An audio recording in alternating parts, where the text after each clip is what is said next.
Hello listeners, आप सभी सुनने वाले को मेरे चैनल एनके हॉरर स्टोरी पे वेलकम।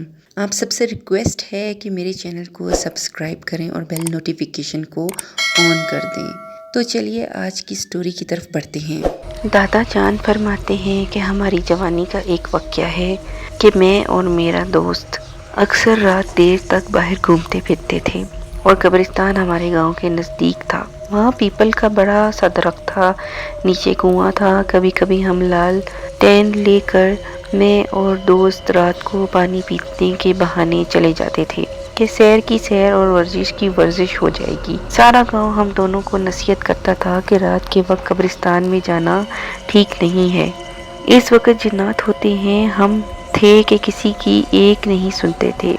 एक दफ़ा ऐसा हुआ कि एक रात हम दोनों ऐसे ही कब्रिस्तान से गुजर रहे थे कि पीपल के दरख्त के साथ दो बच्चे खड़े थे। एक बच्चे ने शीदे की तरफ देखकर कहा कि मुझे पानी भर दें। शीदे ने घबराई हुई नज़रों से मेरी तरफ देखा। मैंने भी थोड़ा अपने आप को संभाला क्योंकि ऐसे वाक़ये हमारे साथ पहली बार हो रहा था और वो बच्चे हमारे गांव के भी नहीं थे। इस बात ने हम दोनों को और डरा दिया। बाकी गांव के दूर दूर थे, लिहाजा हम दोनों को यकीन हो गया कि ये दूसरी मखलूकात है। दादा ने कहा कि मैंने शीदे की तरफ देखा और उसको हौसलाई नज़रों से इशारा किया कि डरने की कोई बात नहीं, पानी भर दो बच्चों को। शीदे ने डोल को कुएं में फेंका और पानी भरने लगा। अचानक से वो बच्चे गायब हो गए। इस वक्त हम दोनों के पाँव से ज़मीन निकल गई। दादा ने कहा कि इस वक्त जो मैं खुद को बड़ी मुश्किल से संभाला हुआ था, अब की बार खौफ की चादर ने मुझे और शीदे को लपेट लिया। फिर अचानक से वो दो बच्चे नमोदार हुए और शीदे के हाथ पकड़ लिए और कहा कि इस वक्त तुम लोग यहाँ क्या कर रहे हो। शीदे के औसान खता हो गए थे। वो इतना डर गया कि इसके गले से जितना जोर की चीख निकल सकती थी इसने निकाली।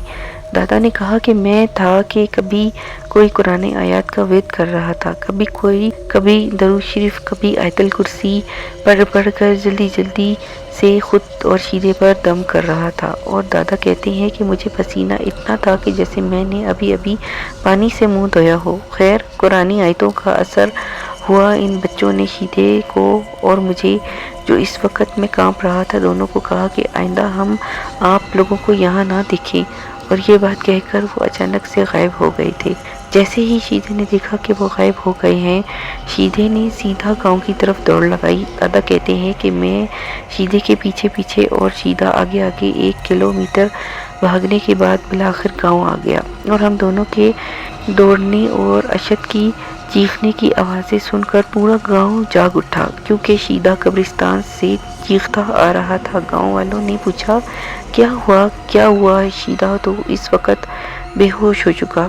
दादा ने कहा कि मैं भी बेहोश होते होते बचा। बड़ी मुश्किल से खुद को संभाल कर गाँव वालों को पूरा किस्सा सुनाया तो गाँव वालों ने कहा कि हम आप दोनों को समझाया करते थे कि वहाँ ना जाया करो, लेकिन आप लोगों ने हमारी एक नहीं सुनी। अब भुगत लिया नतीजा। बस आप खैरात करो और सदका निकालो कि बच गई हो। वहाँ से फिर गांव वालों ने कहा कि 2 साल पहले दूसरे गांव के एक बुजुर्ग के साथ ऐसा वाक़या हुआ जो इसी वक्त फौत हो गए थे। सब गांव वालों ने बड़ी मुश्किल से शीदे को होश दिलवाया और हम दोनों अपने अपने घर छोड़ आने पर हम दोनों ने कभी भी कब्रिस्तान का रात के वक्त रुख नहीं किया और मगरिब के वक्त घर चले जाते थे। दादा कहते हैं कि वो वाक़या जब भी मुझे याद आता है, इस रात का खौफ मुझे याद आ जाता है। अब भी गांव के लोग रात देर के वक्त कब्रिस्तान वाला रास्ता इस्तेमाल नहीं करते, दूसरा रास्ता इस्तेमाल करते हैं।